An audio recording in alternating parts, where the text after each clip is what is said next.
Clearly the Chinese helped pioneer the multi-ball technique as well as adding players to the mix. So not only do you have the coach pulling balls out of a bucket, but having the returns come in real live time. Got this match starting up. Ariel Hsing serving to Diane Jiang. Diane's going to come out super relaxed, Sean. I think she always plays well against Ariel. She doesn't really feel a whole lot of pressure. She's not expected to win. And as a result, I think she swings pretty free.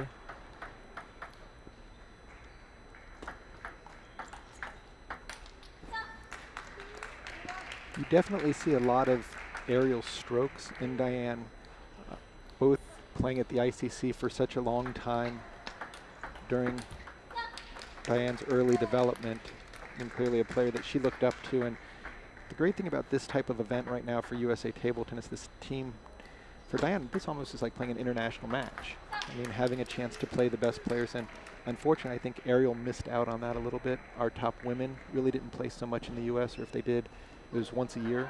So for our juniors and cadets to get to play against the national women's team members, it's only going to help them in the long run. And one of the challenges is just geographic. A lot of our top players don't get to play against each other a whole lot just because of geographic concerns. But after a quick start, Diane's sort of fallen behind here. Made a few errors. Ariel's kind of gotten into a groove, and now Ariel's up 5-2 in this first game.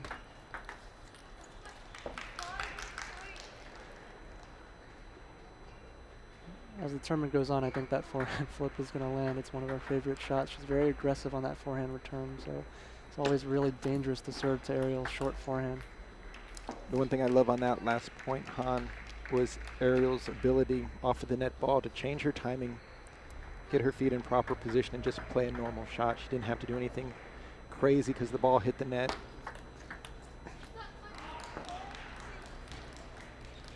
You know, some players get very frustrated with net balls, edge balls.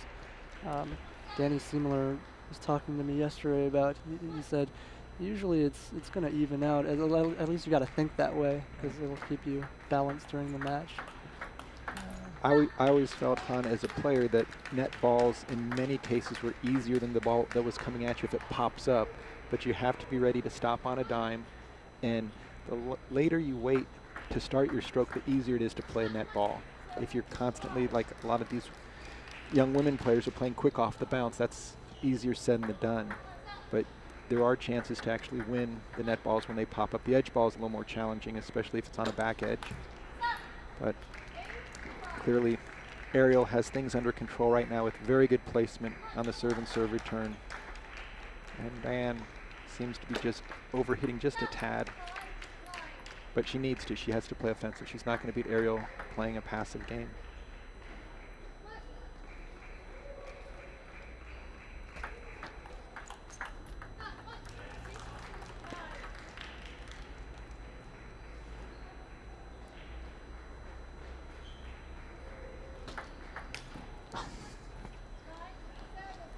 Ariel taking the opportunity to take another cut.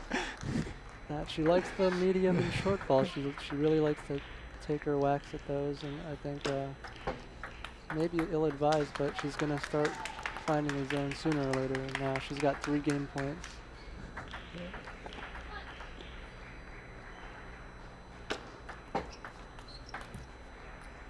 Ariel takes game number 1, 11-7. The only thing I could think when Ariel missed that forehand flip was the movie Major League, where Bob Uecker said that was just a bit outside. That ball was clearly about 8 feet off the table, but yeah. she'd made up her mind what she was going to do prior to the serve coming over. Mistimed it, and the ball and she didn't hold back. That was the nicest thing. She just went for the full swing.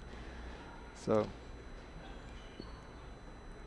that's always been a characteristic of Ariel's play when she decides.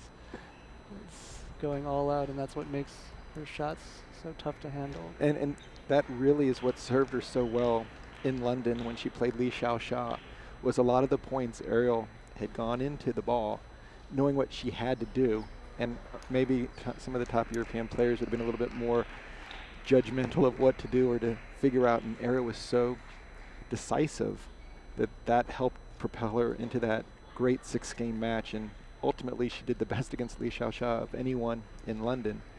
There was a couple of opportunities within that. She could have made one more loop maybe in a different direction. She might have put even more pressure in that match, but what a thrill it was to see her on center court and the entire international table tennis community's eyes on her as she took the number 2 seeded in the tournament and Chinese player to the very end.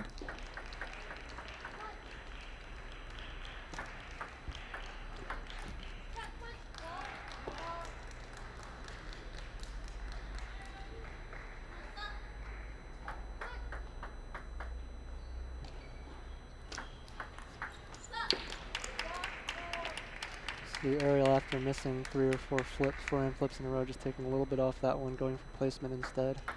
I'm sure Father Michael, who's coaching Ariel in this match, probably pointed out, oh, beautiful forehand flip down the line. That placement against the smaller players, especially to the wide angles, can add an extra level of difficulty for them. You know, a lot of USA table tennis members, when they're playing kids in tournaments, they're always having a tough time because the person seems so small, and probably the easiest and most elementary tactics are play those wide angles as often as possible, because just getting over to that side of the table is tough. In the other team match, Lily Zhang's dropped the first game to Isabel Chu, so maybe another upset in the making there. We'll have to watch that one closely. And looking at Lily's body language right now, she's getting coaching from Max Constantini. I wonder if the continuation of that upset loss to Prachi in the youth is beginning to weigh on her a little bit. Coming back from India, traveling halfway around the world is never an easy task. Watching the players coming back from India, a few of them have shown that it's difficult for them to get into the matches, maybe right after a big tournament, or whether it's the jet lag or a combination of factors. It's seem like it's been very difficult for them to get excited. Well, the one thing I would say, Han, about Lily is she played so well in the team event and the singles, getting to the quarterfinals of the World Championships, is you need a mental break after something like that. That's like taking a bar exam or the SAT test and then having to come back on Monday and do something similar. So I think Lily's strong results would probably be as big of a factor of even the travel, so you need some time to recuperate mentally. So back in this match, Ariel is looking very strong, just really controlling the table on the serve and serve return. But Diane is really taking her time as well.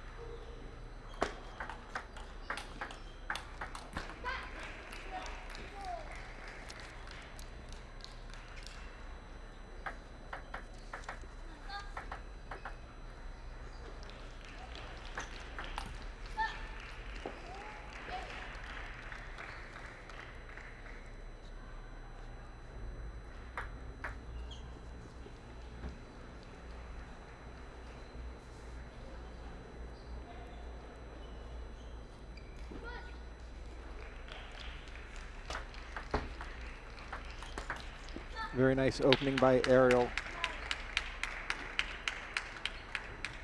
Now up 9-4 in the second game, already up 1-0, so in firm control here.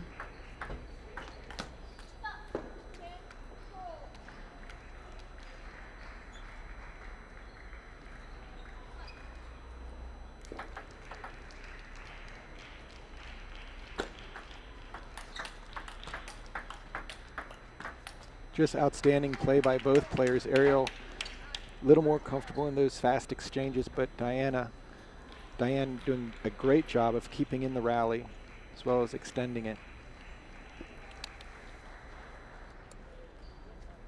Diane's going to have to continue to play very aggressive, but she needs to cut out a few of those mental errors. I think Coach Lily Yip in her corner is telling her to take some smaller swings, don't take these big cuts at the ball when the ball is moving around. There's a lot of spin on it.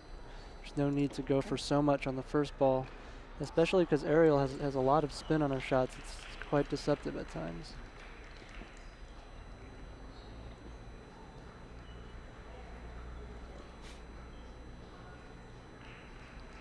You can't see it in the picture so well, but Father Michael has his notepad out, very selective in what he tells Ariel, very focused on the tactics game from game, keeping track of the score and the trends. It's always tough, Han. I'm sure you've experienced it with a parent that plays to take advice from a mom or a dad.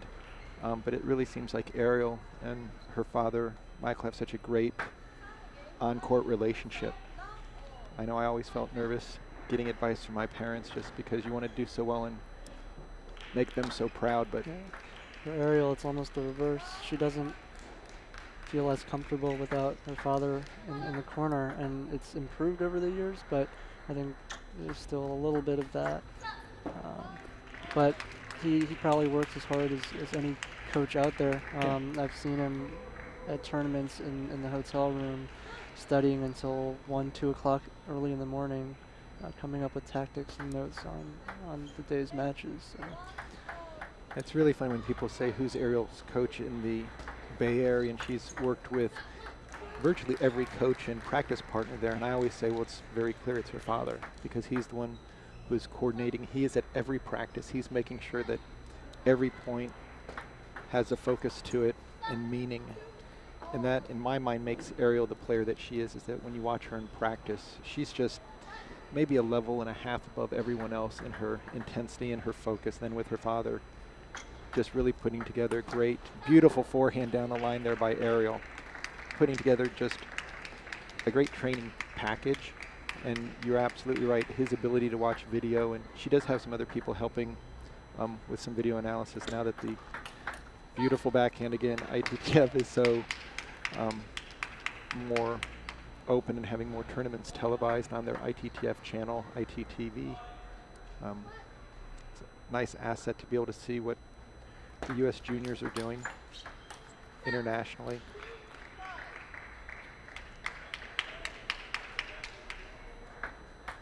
In the other match, Lily Zhang's evened it up 1 game apiece, so we'll continue to update you on that match as the 3rd game starts there. It looks like Diane Jiang really needs to stop the bleeding here. She's got a streak of points going for Ariel in this 3rd game. Ariel's really taken control of the rhythm and tempo so far, and just don't feel like Diane is up for that type of speed or pace. Although she's making good decisions, they just don't have the exact same sting that Ariel shots do. I think it would be a mistake for her to just try to match speed for speed. Needs to learn to use it. She has good spin on some of her backhand openings, forehand openings, and if you can just place it a little bit better than that, like that particular opening right into the backhand corner, Ariel's just a little bit quicker.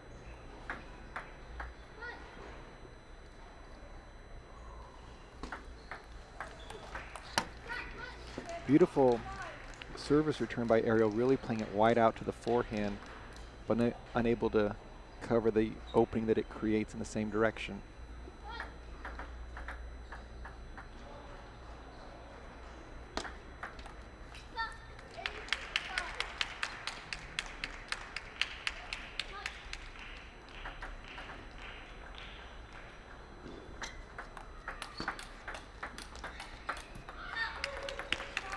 Just seems, Han, when Ariel plays her forehand, that ball goes to her back and that ball comes over that much faster. It's a very nice, wristy, off-the-bounce backhand that she does place well, not just putting it on the table, but moving it around.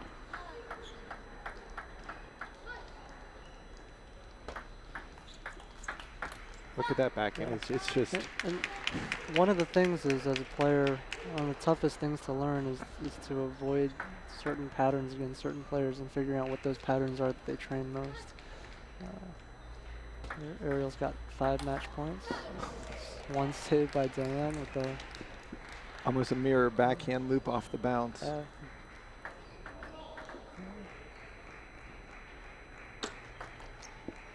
there, Ariel taking the match 3-0. So Gao Jun Table Tennis Center now with a 2-match-0 lead in the team tie.